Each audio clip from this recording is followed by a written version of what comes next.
keep it top of mind, the marking criteria are here. What you're going to be assessed on is interesting ideas related to your framework of ideas. So play, personal journey, protest, whatever you're doing, you've got to have interesting ideas that relate to the title and at least one of the stimuli or prompts that you get. And then beyond that, you just need to have a cohesive text with a good voice, clear purpose, and good text structures. So basically, can you write well? The main difference between this area of study and something like text response or argument analysis is that they don't really give you a prescribed structure, which means you can kind of do it however you want. If you want to go for something that's more reflective or expressive, you can do that. If you want to go for something that's more argumentative or explanatory, you can also do that. And what I'm going to walk you through is the structure I've seen that tends to work best for the most number of purposes and prompts. So just to recap, when it comes to the purposes you can use, you can either argue, express, explain, or reflect. So after you have generated all your ideas, you worked out what interesting things you're going to talk about relating to the title and the stimuli, you need to now put your piece in a coherent structure. So that's what we're going to go through now. And hopefully this will be good revision before SACs exams and other assessments this week. So the first thing you need is an introduction. And I always think the best way to start an introduction is with a hook. And you can kind of reason this as being the expressive or reflective part of your piece. Because generally a good hook is something that talks about a recent thing you've seen or experienced or something you've observed in nature or the world more generally. So you want to start with a hook, which is your express or reflect purpose. And this will be some kind of metaphor, anecdote, symbol, or even some kind of poetry or song that you've heard that you think is interesting or that can be used to start your piece in a relevant way. Only thing you've got to do is you've got to make sure your metaphor relates to your overall argument or your overall view on the framework of ideas. So that's the first thing. Second thing you have to do is you want to put in your main contention. So it doesn't have to be super argumentative if you're not strongly focusing on an argumentative piece, but even explanatory or reflective pieces will usually have some point to them. Like there's not much point writing a piece that's just expressive or reflective by itself. You want to write a piece that expresses or reflects on aspects of your life so you can share what you learned with an audience. So you will always have a contention, even if you're writing a reflective piece. It's not quite the same as in previous years when they just let people go entirely loosely with imaginative style writing. So your main contention is going to be like the key idea you want your audience to have, or answering what is your broad insight into the value of whatever your framework of ideas is.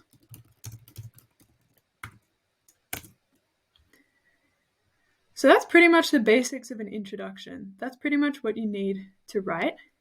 If you want to go a little bit further, like if you've got an argumentative piece, for example, you might want to go over the key ideas you're going to explore.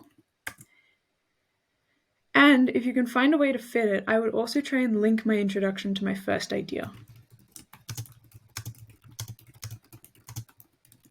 And I note this as an important thing because if you go back up to the criteria, you've got to have a cohesive text, something that makes sense overall, and they want it to be well structured. So you've got to make it sound like you picked your ideas for a reason because they all match this overarching point you're going to make. And you also want to go through these things in a logical way. So ideally, if you can link your introduction to the first argument or the first explanatory or expressive thing you're going to talk about, that's going to show that you're making a lot of sense. You've got a specific direction you're taking the piece in. That's basically all you need for introductions, and as you can see, that covers the expressive and reflective purposes, so even if you don't go too much further, at least you've already kind of ticked 2 off. After that, you've got your first 1 to 2 body paragraphs. And I like to think of these as the paragraphs that kind of explain or express the idea. So in the study design, they explain these purposes as being things you might want to talk about. So like explaining ideas might be exploring the cause and effect of something, or expressing things might be expressing feelings you felt or perspectives you've had yourself or seen other people have. So it's quite broad. So explaining or expressing, that's kind of the next thing. Which works well because if you're doing a reflective, explanatory, or expressive piece, you're going to want to go over all those things. And if you're doing an argumentative piece, it's often good to set up a bit of background before you dive into what your perspective is. So the key thing you want to express with these paragraphs is an answer to these questions. What is the state of things in the world? Or what is the state of the world? How do things or people work? And also, is there a current problem? Then what you're going to do is expand on these ideas for a few sentences, and I'll go over that in a little bit. And then again, you want to link to the next paragraph. So you can often make quite different ideas sound like they make sense if you link well in the linking sentence and topic sentence before you go into the next idea. So definitely do that. It'll give that really good cohesive feel to your piece. After you've done body paragraphs 1 and 2, body paragraphs 2 to 4 are going to be your argumentative paragraphs. So if you're just doing reflective or expressive stuff, you can probably stay with this style throughout, but I would definitely recommend having some point to your piece, or something that ties the piece together as a whole, because it's your contention the whole way through. Like, what is the overall value of protest, play, personal journey? What is the overall thing people should adapt into their own lives? So the key idea that you want to express in these paragraphs is, what should we do about it? Or is there a takeaway people should have about this issue? Or even, is there something to help change their perspective or improve their lives? And then again, once you've got that, expand for a few sentences, and then link again to the next paragraph. And then the final thing you want to do in your last body paragraph is discuss your overall contention or North Star. So of these ideas you have here, and in particular these argumentative ones, what's the key thing you want your audience to take away, that cohesive thing that ties your whole piece together? And then when you're done, you want to bring that overall idea back to the original metaphor, explore the metaphor in a little bit more detail, and then close broadly with something philosophical if you can. So this seems to be the structure that I've seen work most successfully so far. It covers all the different purposes, and it doesn't necessarily rule you out of any of them in particular. If you want a more reflective piece, just spend more time on the hook and make sure that your expansion in the bodies is more about your personal experience and what you learned from it. If you want something more argumentative, you'd have more emphasis on these paragraphs here, and you would have shorter anecdotes and symbols at the start and at the end. So that's the overall structure I would recommend you taking. So second thing I want to go over is how to do these body paragraphs, because I've had a lot of questions about what should I actually be expanding on in these sentences. All right, so let's have a look at paragraphs now.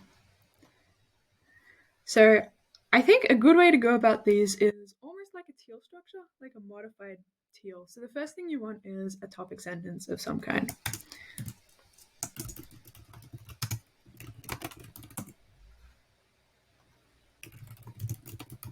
And just like any topic sentence, you want it to clearly express the idea that you're going to talk about in that paragraph. In this specific case, you might want to link it to the paragraph before so that it makes logical sense.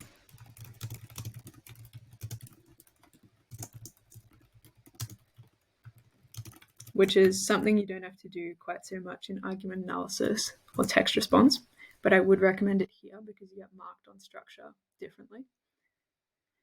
Then expand on this topic sentence for another sentence.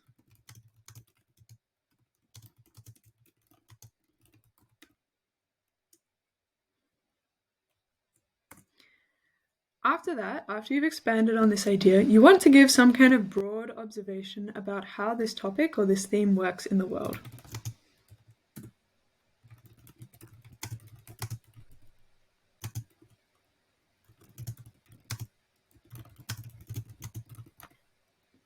Then you're going to give your evidence or your example.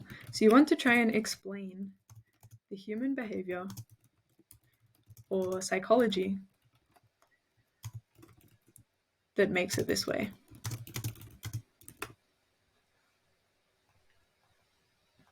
So why is it that we see these observations in the world? And then, if you can, give a more specific example and explain why it works. Then what you want to do is like the analysis step of a teal paragraph.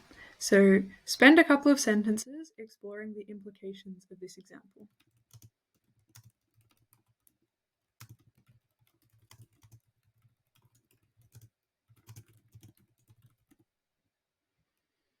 If necessary, repeat for a related idea. And then lastly, you want to sum up your idea and link to the next point. So really trying to reinforce the logical flow of the ideas that you've got. So I'll give you an example of how this might actually look if you were to write. So the first thing is the topic sentence. So let's say our topic is the value of food, for example, like the cultural value of food. So my topic sentence might be something like, food is a central part of any cultural experience. We might start with something like that. So clear idea. Then we might expand on this for another sentence. So it's impossible to study any culture without examining the meals they eat each day, how they prepare them, and whether they eat them together. So that's our expansion. Then we might give some kind of broad observation about how this works. So many cultures have particular family connections or expectations as to how they're going to eat food together.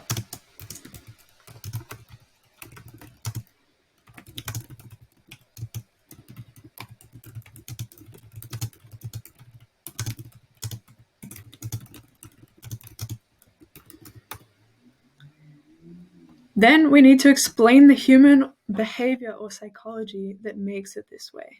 So probably we could talk about something like how for a lot of people food is a central part of community and there's a lot of value given to the people that you choose to eat with.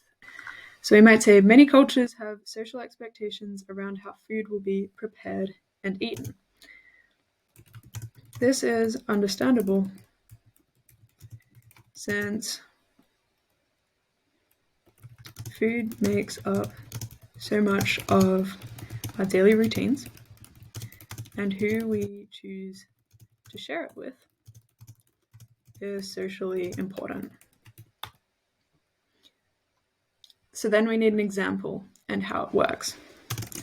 For example, it's often a big step to to invite a friend around for family dinner.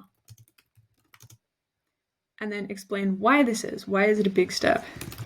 This is because by bringing this friend into the home, we are symbolically making them part of our family for the duration of the meal.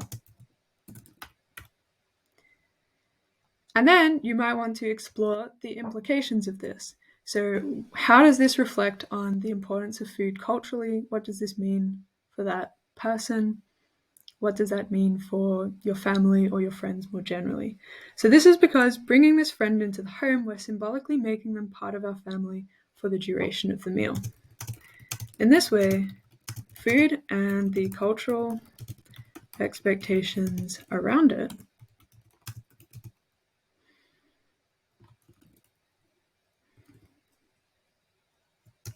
create social norms which we can use to make statements by either following or ignoring. But I think at this point, I'm probably happy to wrap this idea up. So I would say, because of the centrality of food to our interactions with others, meals have become intrinsically linked with culture. Something like that. So there's lots of ways you could do this, but that's just a broad exploration of how I would write a paragraph. And I just go through that because I've had a lot of questions about what's the best way to structure a paragraph, or how am I supposed to expand on these really broad ideas I've been given. And as you can see, like, it doesn't require too much thought to do a first draft. I'd probably go over this a couple more times and try and improve it, especially if I'm drafting it for a SAC and I've got a couple of lessons to draft it. But that's probably what I would do to start with.